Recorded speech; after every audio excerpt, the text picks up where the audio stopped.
СИСЛАБ буквально 25 апреля будет официально год как функционирует. За промежуток данного периода времени нами было охвачено 6 групп. Общее количество групп, человек, которые прошли обучение в группах, варьирует от 10 до 16 человек. Процент достижения на 2015 год составляет 90%, что является показателем достижения результатов, то есть помощи людям с высшим образованием в трудоустройстве. Немаловажным фактором является, что создание такого центра имеет место быть благодаря программе Организации Объединенных Наций в партнерстве с Министерством экономики Республики Молдова и при финансовой поддержке Министерства Норвегии.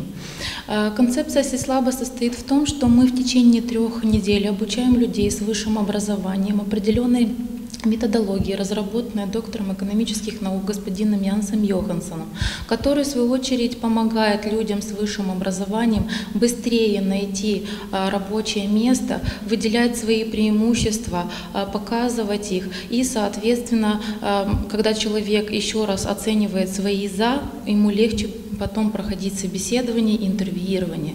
Помимо этого у нас есть определенные рычаги, такие как общее CV, техники презентации, посещение компаний, которые являются неотъемлемой частью приближения к успеху, то бишь трудоустройству. 39 человек прошли обучение в СИСЛАБ-центре. Из них 35 получили релевантное рабочее место благодаря СИСЛАБ-центру. Также новый компонент, который был имплементирован в СИСЛАБ-центре, это развитие предпринимательства и стартапов. Данный компонент был направлен на то, что мы обучали людей написанию бизнес-планов, поиску финансовых средств для финансирования своей бизнес-идеи. 10 человек написали, докончили свои бизнес-идеи, и 2 из них получили финансирование из фонда программы Организации Объединенных Наций, направленной на инновационные идеи.